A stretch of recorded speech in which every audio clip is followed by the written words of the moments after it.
turahawe kaze mu kiganiro inyigisho za Bibiliya. Muri iki kiganiro tugenda turaba ibice by'ibyanditswe muri Bibiliya, ijambo ry'Imana, tukarimbura insiguro yavyo. Ni ikiganiro gitanga inyigisho z'ibyanditswe vyera mu kiringo c'imyaka 5. Inyuma y'icigwa turaguha inomero woturonderako mu gihe wogira ico ugomba guterera canke kubaza. Kaze rero twumvirize kandi twigishwe.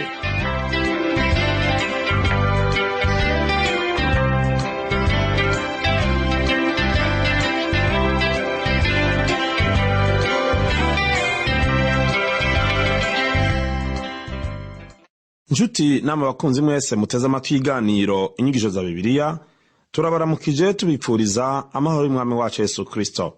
Turabahaye kaze mu mwanya mwiza nk'uyu w'inyigisho za Bibiliya, tubamenyesha ko muri kumwe na Pastor Rudi Mazumutima ubategura kandi akabashikiriza ikiganiro inyigisho za Bibiliya. Ndabibutse ko mu kiganiro giheruka twihweje ivyanditswe mu bice vy'icumi na 11 vy'igitabo c'abavugishwa n'Imana Ezekiyeli. Muri ivyo bice twarumvise ingene Ezekiyeli yeretswe ubwiza bw'Imana buva mu gisagara ca Yerusalemu kubera ibizira vy'ubuyobe abayuda bahakorera. Ezekiyeli yareretswe ko ico gisagara kizosamburwa kandi abantu benshi bagatwarwa ari nyagano. Mu kiganiro cacu c'uyu munsi rero turabandanya kumva ivyo Ezekiyeli yeretswe, twishimikije ibice vya 12 na 13 vy'igitabo c'abavugishwa n'Imana Ezekiyeli. Nk'uko tubisoma mu gice ca 12, Ezekiyeli yeretswe ingene Yerusalemu hazosamburwa, umwami Zedekiya nawe akambukanwa i Babuloni. Ivyo vyose Ezekiyeli yaguma bishikiriza biwabo, akabamenyesha ko Yerusalemu hazosamburwa atakabuza, ariko ntibavyemere. Abantu rero bo kwanka canke bakemera, igikuru n'ugushikiriza ijambo ry'Imana nk'uko Imana ibiritanze. Ivyo Ezekiyeli yavuga ntivyari ivyiwe, ryari ijambo ry'Imana. Nuko rero tugiye gusoma ya majambo y'Imana tuza kubona mu gitabo c'abavugishwa n'Imana Ezekiyeli igice ca 12 hamwe n'igice ca 13. Ariko tutarasoma aya majambo yose, twumvirize indirimbo y'abaririmbyi ikurikira. Transworld Radio, oh, Transworld Radio, Transworld Radio, Transworld Radio, Sambirana, Sambirana, Sambirana, Usemerera, Sambirana, Sambirana, Sambirana, Usemerera.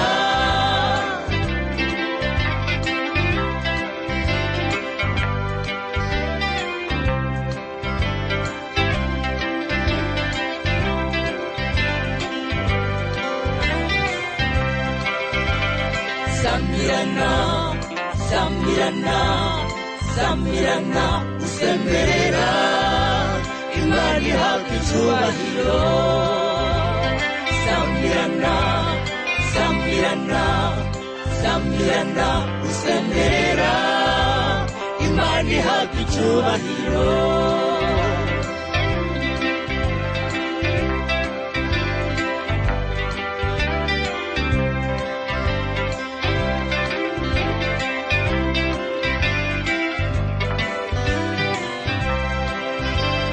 Sambirana, Usemerera, wamamaza inkuru nziza. Sambirana, Usemerera, wamamaza inkuru nziza. Inkuru nziza ni agakiza kabonekwa muri Yesu Kristo. Inkuru nziza ni agakiza kabonekwa muri Yesu Kristo. Sambirana, Sambirana, Sambirana, Usemerera, Sambirana, Sambirana, Sambirana, Usemerera, Imana ihabwa icyubahiro. Sambirana, Sambirana, Sambirana, Usemerera,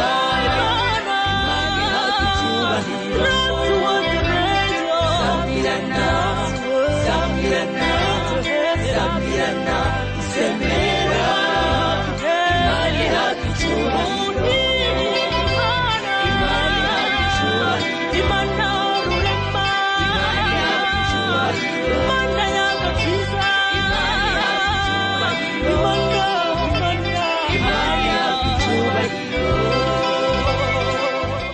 murakoze baririmbyi, umwami Yesu abaho umugisha. Dusome rero ku murongo wa mbere w'igice c'12 igitabo c'abavugishwa n'Imana Ezekiel.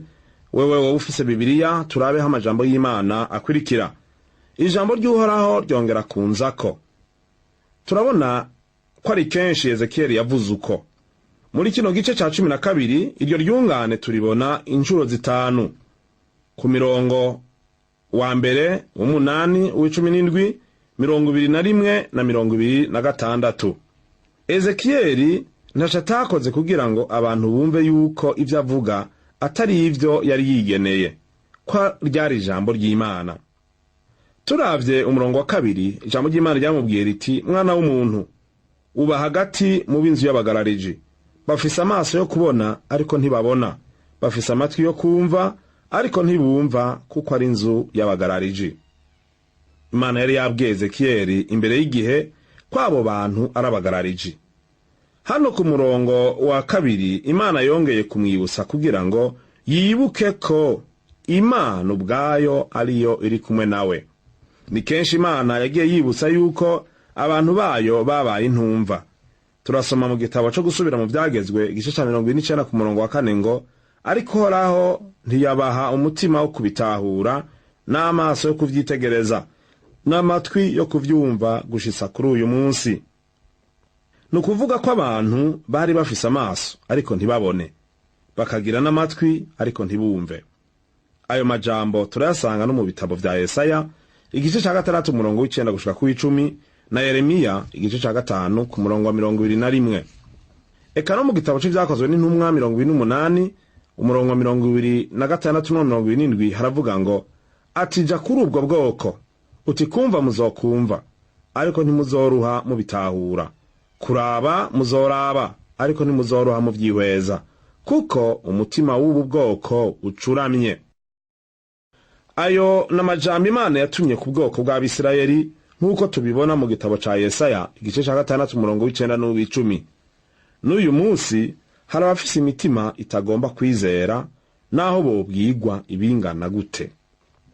Abo baba bafise ingorane z'icaha kitabemerera guhindukirira Imana.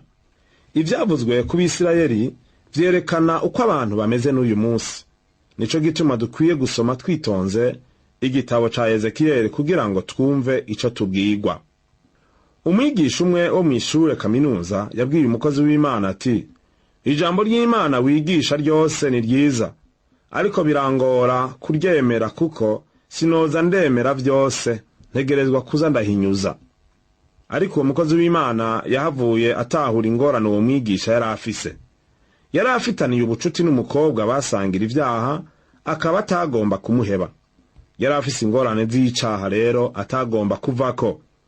Kurya Abisirayeli bari bahumye kandi bafise amaso, niko nabiki gihe bahumye kuko batagomba kubona. Imana idufashe. Ezekiel yari umuntu w'umunyabwenge cane. Yabona ko ivyo ababwira banka kuvyemera, agaca bishira mu ngiro kugira ngo bimate mu bwenge bwabo, kandi yabishira mu ngiro uko Imana imubwiye. Reka twumve ico Imana yamubwiye muri kino gice ca 12 dusoma umurongo wa 3 gushika kwa 6. Haravuga ngo, nuko rero wewe mwana w'umuntu, niwitegura ibintu vyo kunzira, uheze ujonjore ku murango bakubona, ujonjore uvi wawe uje ahandi bakubona, kumbure vyo batera kwicuza n'ahari inzu y'abagarariji. Usohore ibintu vyawe ku murango bakubona nk'ibijonjoranwa, nawe ubwawe uhenge mu kagoroba, usohoke bakubona nk'uko abantu bambukanywe bagenda. Uheze wimbe utobora uruzitiro bakubona, uhacane ivyo bintu, ubishire ku rutugu bakubona, ubijane ngo ntubone igihugu, kuko nagushizeho kubera akarorero inzu ya Isirayeli. Murumva ko Imana yamutoje ubwenge buhambaye bwo kwigisha. Yamubwiye iti, ja mu nzu yawe, teke ibintu vyawe nk'ugomba gufata urugendo, wimbe uruzitiro utoborere mw'ibarabara. Vyari bitangaje cane kubona umuntu asokorotse mu kinogo mw'ibarabara afise isandugu. Ababonye Ezekiel asokorotse mu kinogo n'ibintu vyiwe ku mutwe baciye bashwa baduka baza kuraba ibibaye. Imana yari ifise ubutumwa yagomba gushikiriza Abisirayeli icishije kuri Ezekiyeli. Turasoma muri kino gice ca 12 umurongo 8 kuja kuri 12 no amajambo ahari avuga ngo, bukeye mu gitondo ijambo ry'Uhoraho rinzako riti, mwana w'umuntu, mbega b'inzu ya Isirayeli, yanzu y'abagarariji, ntibakubajije ngo ivyo ukora n'ibiki? Ubishura uti, uku ni ku Mwami Uhoraho agize ati, zimburi ziburira Segaba ari Yerusalemu n'ab'inzu ya Isirayeli bose babayo, uvuga uti, mbabereye akarorero, uko nagenjeje niko bazogirirwa, bazokwambukanwa bajanwa ari nyagano. Kandi Segaba ari muri bo azokwikorera ku rutugu mw'ijoro, asohoke, bazokwimba batobora uruzitiro ngo bahacane ibintu, nawe azokwitwikira mu maso ngo ntazabone igihugu. Zedekiya niwe yari ku ngoma i Yerusalemu muri ico gihe, kandi abavugishwa b'ibinyoma baguma babwira bamwe bakeyi bari mu kinyago bati, raba Nebukadineza amaze gutera Yerusalemu kabiri, kandi aho hose yagiye atwara abantu nk'inyagano, mugabo ntiyigeze asambura igisagara, ntiyigeze aturira urusengero, kandi ntiyigeze yica umwami. Ntihagire ico mutinya rero, muri mu gusubira i Yerusalemu vuba. Ariko Ezekiyeli yarababwiye ati, ndabafitiye inkuru. Ivyo mwabonye nkora cari ikimenyetso gusa cibigiye gushika kuri Yerusalemu. Umwami waho Zedekiya yibaza ko ari ubwenge gusa yifitiye muri we, ariko ntiyatahura iri banga ry'Imana. Yibaza ngo niyategwa azoronka ingene atoroka, ariko ntavyo azoshobora, ahubwo azova mu gisagara atabona niyaja. Kandi uko niko vyagenze. Usomye mu gitabo ca kabiri c'Abami gice 55 umurongo wa 1 gushika 7, usanga ariko vyagenze. Umwami Zedekiya ntiyabonye ahaca. Urasoma mu gitabo c'Abami ba kabiri urabe iki gice 55 umurongo wa 1 gushika 7. Nebukadineza yaramunogoye amaso. Zedekiya yari umwami mubi kandi w'umubeshi. Yari yaranahemutse kuvyo bari barasezeranye na Nebukadineza. Nebukadineza yari umwami w'umupagani, ariko Zedekiya yamurusha ubube gito. Uyu munsi ishengero ryishwe nuko ryuzuyemwo abakristo bafise intahe mbi hanze, kandi benshi ugasanga bajejwe ibikorwa vy'Imana. Imana idufashe cane gose. Uko niko Zedekiya yari ameze, ariko aho Ezekiyeli yababurira ibizoshika ntibavyemere, vyahavuye bimushikako. Bagumye mu ruhande rw'abavugishwa b'ibinyoma, bo bavuga ko ivyi Yerusalemu ari amahoro gusa. Samirana, samirana, samirana, usemerera, Imana ihabwa icyubahiro. Samirana, samirana, samirana, usemerera, Imana ihabwa icyubahiro.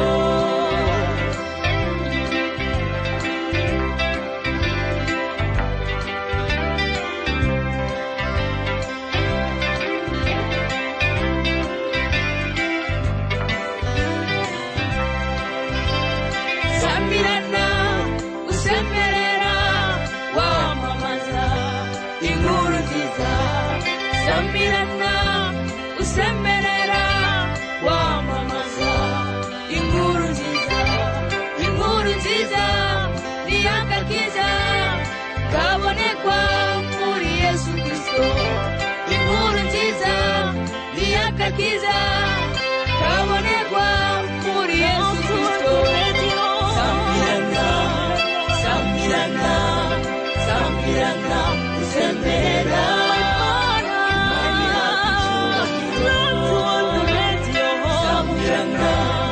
samirana, samirana, usemerera, Imana ihabwa icyubahiro. Samirana, samirana, samirana, usemerera, Imana ihabwa icyubahiro. Samirana, samirana, samirana, usemerera, Imana ihabwa icyubahiro. Imana ihabwa icyubahiro.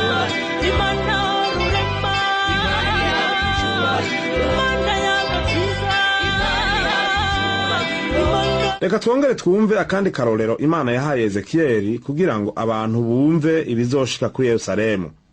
Turasoma muri kino gitabo ca Ezekiyeli igice ca 12 umurongo w'17 gushika kuri 19 ngo ijambo ry'Uhoraho ryongera kunzako riti, mwana w'umuntu, uzurye ivyo kurya vyawe uhinda agashitsi, kandi uzunywa amazi yawe uri mu gatengo uhagaritse umutima, kandi ubarira abantu bo mu gihugu utuku ni kumwami Uhoraho agize kuvya bari Yerusalemu no mu gihugu c'Ibwisirayeli, ati bazorya ivyo kurya vyabo bahagaritse imitima, banywa amazi yabo bumiwe, kuko igihugu kizohinduka imisaka, ivyabo bigasamburwa vyose, bazize umuryano w'abakibamwo bose.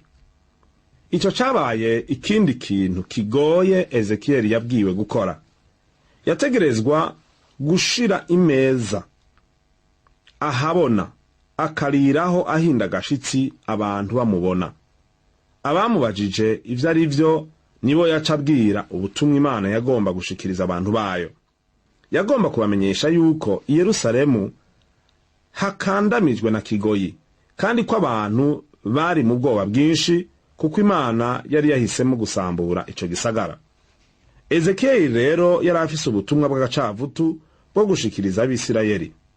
Uravye neza yari amajambo ateye ubwoba.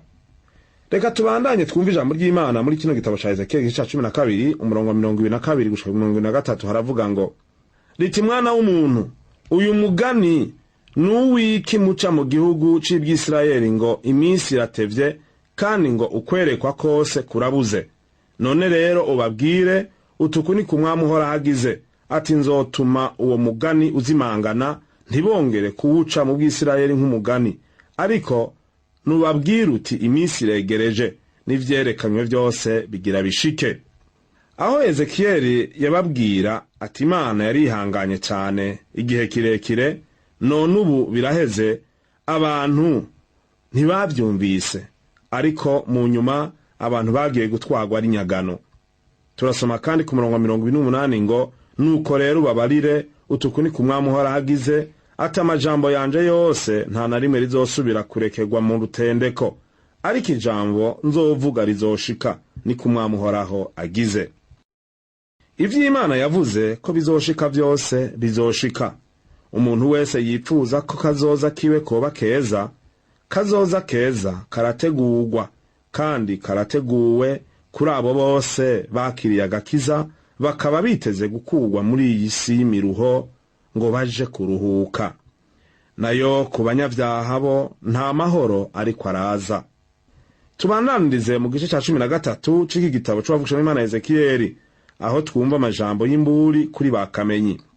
Abo bakamenyi rero nabiyita bavugishwa atari bo, maze bakavuga ivyo bigeneye.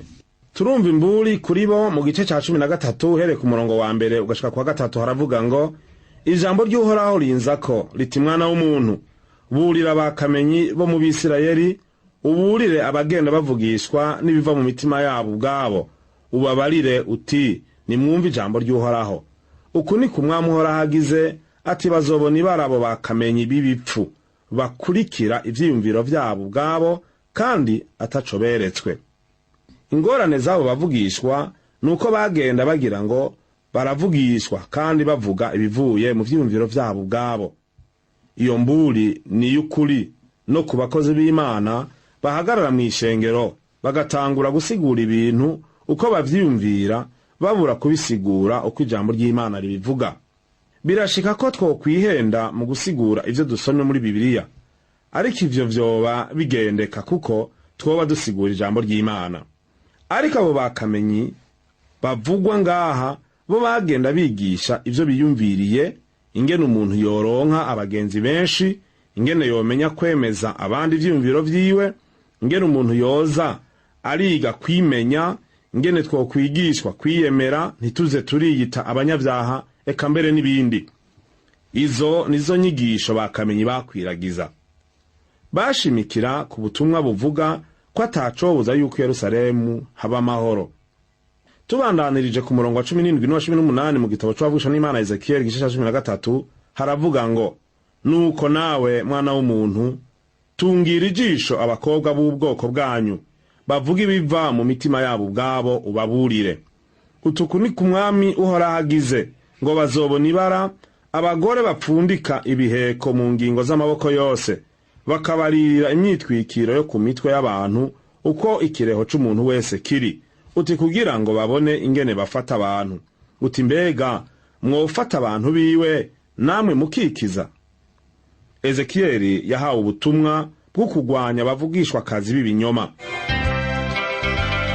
Samirana, samirana, samirana, usemerera Imana ihabwa icyubahiro. Samirana, samirana, samirana, usemerera Imana ihabwa icyubahiro.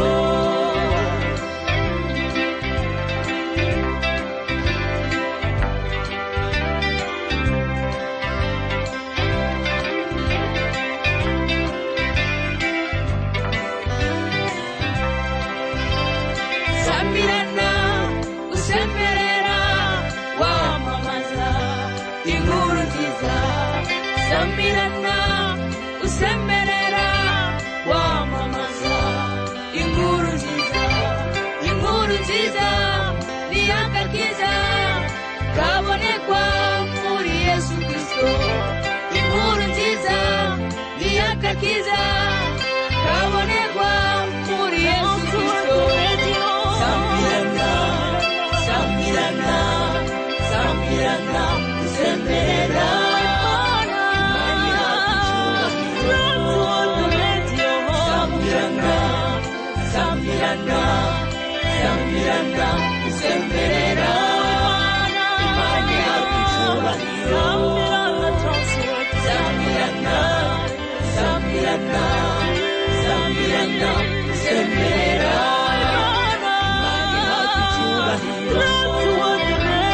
Samirana, samirana, samirana, usemerera Imana ihabwa icyubahiro. Imana ihabwa icyubahiro. Imana rurema. Imana ihabwa icyubahiro. Imana y'agakiza. Imana ihabwa icyubahiro. Turasoma mu gitabo c'Itanguriro igice c'18 n'uw'9 ivya Nimurodi yiswe umuhigi w'agahebuza imbere y'Uhoraho. Ariko ngo yabaye cihabugabo. Uwo yahiga abantu nk'uko twumvise aba bavugishwa b'ibinyoma bakora. Kandi twabonye ko muri abo bavugishwa b'ibinyoma harimo n'abagore. Turasoma mu cete ca 2 Petero yanditse igice ca 2 ngo ariko harabigira abavugishwa n'Imana kandi mu bwoko bw'Abisirayeli, nk'uko no muri mwebwe hazobaho abigisha b'ibinyoma bazozana inyigisho mu mpisho zitera ibice, zitera guhona, bazokwihakana na shebuja yabaguze, bihamagarire uguhona gutebutse. Uyu munsi hari abagore benshi b'abapfumukazi n'abanyamarebakazi b'uburyo bwinshi. Hambere aho baragerageza kwinyegeza, none basigaye biyamamaza ku murango no ku mugaragaro ngo n'abandi bamenye ko bakora ivy'ikuzimu. Twabonye kandi ku murongo wa 18 ngo bazobona ibara abagore bapfundika ibiheko mu ngingo z'amaboko yose. Abo bagore ngo batanga ibiheko, ugasanga batanze akantu ko kwambara ku kuboko kugira ngo bakinga indwara canke izindi ngorane. Ivyo vyose ni bisesema imbere y'Imana. Ngo hari n'ababarira imyitwikiro yo ku mitwe y'abantu uko ikireho c'umuntu wese kiri. Abo wasanga bafata nk'igitambara bakagisengera, bakagiha umuntu ngo coca kimufasha kumererwa neza. N'uyu munsi hari abantu bakora uko, ugasanga basenga ibigirwamana mu buryo bw'inyegeje. Ezekiyeli rero yabivuze ko ari Imana imutegetse kugira ngo n'uyu munsi twiyubare uko twogenda. Mugenzi wanje, nshuti nkunda wumva kino kiganiro, wiyubare ntiwanjanjwe ku majambo y'imburi nk'uko ab'i Yerusalemu bagize mu gihe ca Zedekiya. Iyambure nyabuna ingeso mbi zose kugira ngo ntizizogusubire ku mutwe. Ubuhungiro ni muri Kristo Yesu, umwami n'umukiza wacu. Nanje ndakwipfurije umugisha w'Imana, kandi mu gihe cose wumva amajambo y'inyigisho za Bibiliya wiyambura ingeso zose mbi. Ijambo ry'Imana ritubwira ngo ko dukikijwe n'igipfungu c'ivyabona kingana gutyo, twiyambure icaha cose kikunda kutwizingirako. Nawe niwiyumvire ibikunda kugutsinda kugira ngo ubone gutungana, kandi imburi y'Imana ntiguce mu gutwi ngo iseruke mu kundi, ariko ugire ikibanza uyihaye ngo ijambo ry'Imana riguhingure muri wewe. Ndipfuza kurangiza nsengeye hamwe nawe kugira ngo ico wipfuza kubwira Imana ukibwire, maze umutima wawe ubone gutungana no kwezwa. Nuko aho uri rero wumva rino jwi n'izi nyigisho za Bibiliya, umwanya n'uyu mwiza wo gusenga imbere y'Imana. Twunamike amaso yacu dusenge, nawe ubwira Imana ico wipfuza. Mana yo mwijuru, turagushima ko na ntaryo utuburira, kandi kuri Imana yiteguye guharira uwo wese yegera aho uri. Daba ihanga ry'abantu Mana uko ringana, bari imbere y'inyonga zawe bipfuza imbabazi, kandi bazanye imitima imenetse. Nanje ndabasabiye mu izina rya Yesu, bagirira imbabazi, bagirira ikigongwe, amaraso yawe abatunganye, kandi uhereye uyu munsi wandike mu gitabo c'abizera. Ubaha amahoro n'umunezero w'agakiza, kandi Imana ubagire inshuti n'abakunzi bawe, ubahe inkomezi zo kunesha icaha na ntaryo, kugira ngo bame bagutunganiye. Urakoze kuvyumvise kandi kubikora, mu izina rya Yesu Kristo umwami wacu, amen. Ikiganiro cacu cuno munsi garukiye ngaha, naho ubutaha. Yesu abahezagire.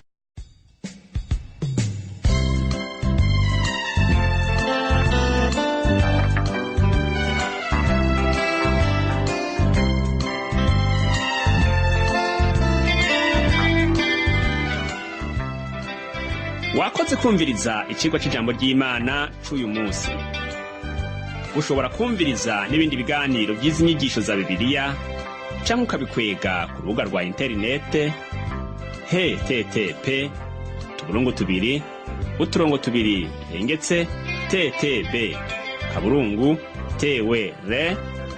ttp://TWR.org. Ushobora kumviriza ikiganiro co muri iyi ndwi, canke ugafyonda ahanditswe ngo rondera ukurikije itariki, kugira ngo wumvirize ikiganiro camaze kurengana. Ushobora no gufyonda ahanditswe ngo rondera ukurikije ivyanditswe, kugira ngo wumve ibiri muri ico gice c'ivyanditswe vyera ugomba. Ufise ico wunganira canke ubaza, twandikire ku gasanduku ka posta 1140 i Bujumbura. Email ni twr@gmail.com. Ushobora no kutwakura kuri iyi telefone yo mu biro. Inomero ni 22 24 26 57 mu masaha y'akazi, canke kuri telefone ngendanwa. Inimero ni 79 741 993, canke udusanga aho dukorera i Bujumbura ibarabara ryitiriwe Ubufaransa, hambavu y'ishengero Anglikane ari ryo Katedrale Sainte Trinité. Imana iguhezagire ko watwumvirije, kandi gufashe gutahura neza iri jambo ryayo.